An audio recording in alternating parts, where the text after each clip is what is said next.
Karenanya saya tidak sependapat kalau ada orang mengatakan dukhon ini disebabkan perang nuklir. Nggak mungkin.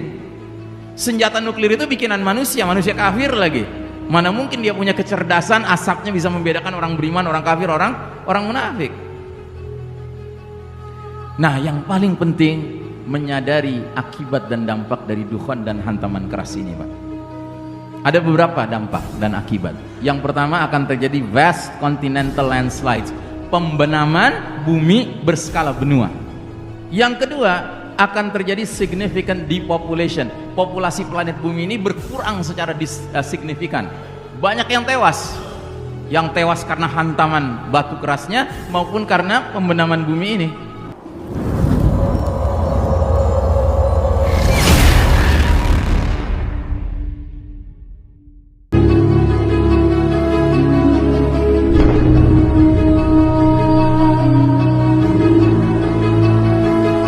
Makanya si Dajjal diyakini oleh Mubayyad akan munculnya keluarnya setelah dukhon. Dan karenanya si Dajjal nanti muncul, dia kena mukanya sebagian mukanya kena dukhon, matanya cacat sebelah. Awar, matanya cacat sebelah. Matanya bukan satu di tengah apa tidak, matanya dua, tapi yang satu cacat. Dulu Tamim Ad-Dari ketemu dengan dukhon di sebuah pulau terpencil, nggak ada laporan dia mengatakan saya ketemu laki-laki yang kuat, yang terikat di rantai, kan nggak ada dia bilang matanya cacat sebelah, nggak ada. Karena belum mengalami dukhon.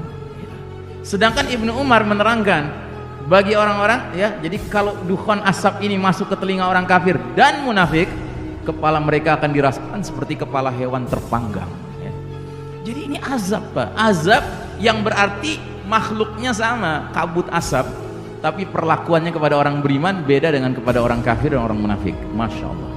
Karenanya saya tidak sependapat kalau ada orang mengatakan dukhon ini disebabkan perang nuklir. Nggak mungkin. Senjata nuklir itu bikinan manusia kafir lagi. Mana mungkin dia punya kecerdasan, asapnya bisa membedakan orang beriman, orang kafir, orang munafik.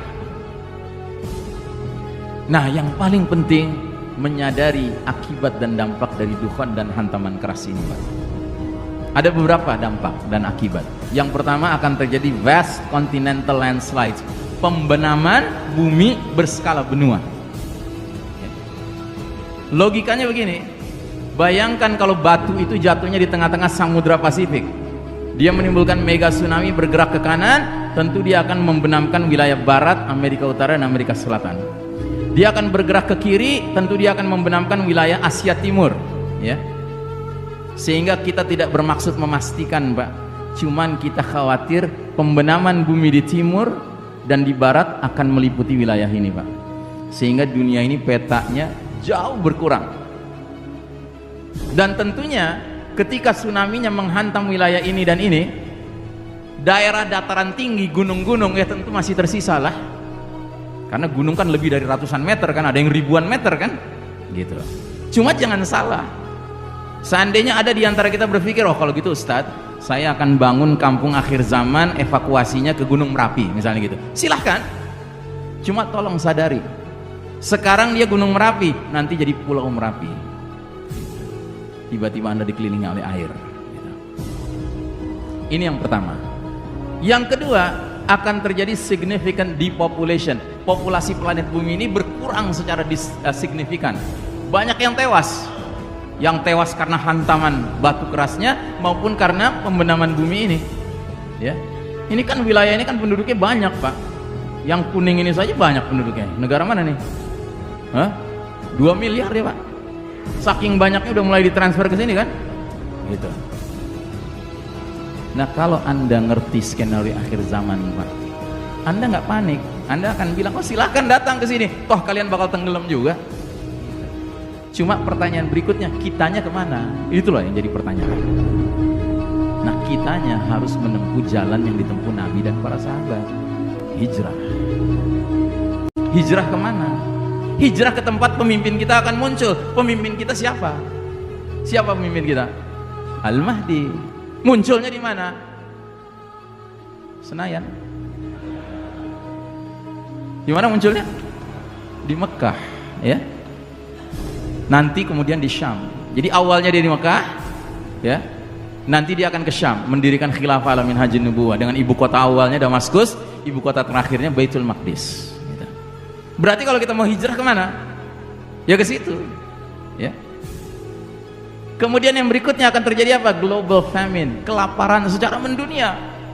Karena apa? 40 hari 40 malam kabut asap tebal menyelimuti seluruh planet kita ini, matahari bersinar nggak bisa menyentuh tanah. Akibatnya tanaman, tumbuhan, pohon nggak menghasilkan. Makanya ada dalil yang mengisyaratkan kalau kalian sudah melihat bintang berekor di bulan Ramadan, kumpulkan makanan sekuat kemampuanmu. Stok makanan. Karena orang akan kelaparan nantinya. Dan kalau semua orang kelaparan, mode-nya mode survival, Pak.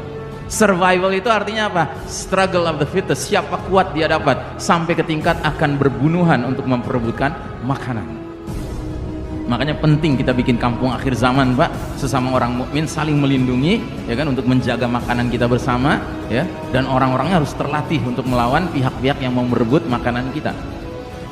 Nah, yang kelima yang mungkin paling nggak pernah kita bayangkan adalah akan terjadinya shutdown of modern technology. Teknologi modern ini wassalam, Pak. Bagaimana penjelasannya? Sederhananya begini. Batu besar, Pak, bergerak dengan kecepatan tinggi, bergesekan dengan udara, tentu menimbulkan induksi besar-besaran. Nah, induksi besar-besaran ini akan menyebabkan terjadinya EMP, electromagnetic pulse. Berarti semua alat-alat kelistrikan macet, nggak bisa dipakai lagi. Tapi bukan hanya itu, hantaman keras batu itu ke daratan, menurut ahli fisika bisa merubah zat-zat tertentu sifatnya. Misalnya besi, sifatnya, zatnya itu menjadi lengket. Sehingga semua instrumen yang terbuat dari besi yang sedikit rumit nggak bisa dipakai lagi. Contohnya sepeda. Sepeda itu rantainya besi, gearnya besi, nggak bisa dipakai. Bedil, pelatuknya besi, pelurunya besi, nggak bisa dipakai. Makanya Nabi mengatakan dalam sebuah hadis 3 kali kalimat yang sama, wa uttum min haitsu bada'tum wa uttum min haitsu bada'tum wa uttum min haitsu bada'tum. Kalian akan kembali kepada kondisi seperti sedia kala. Kalian akan kembali kepada kondisi seperti sedia kala. Kalian akan kembali kepada kondisi seperti sedia kala. Para sahabat mendengar hadis ini nggak paham. Kenapa nggak paham? Karena mereka nggak pernah lihat handphone, nggak pernah lihat komputer, nggak pernah lihat listrik, AC, mobil, motor, pesawat udara. Mereka nggak pernah mengalami teknologi canggih, Pak. Mereka cuma percaya Nabi nggak bohong, disampaikan ke generasi berikutnya, generasi berikutnya, generasi berikutnya, sampai ke kita hari ini. Hari ini kita baca hadis ini, kita bisa paham. Oh, maksudnya Nabi akan terjadi shutdown of modern technology.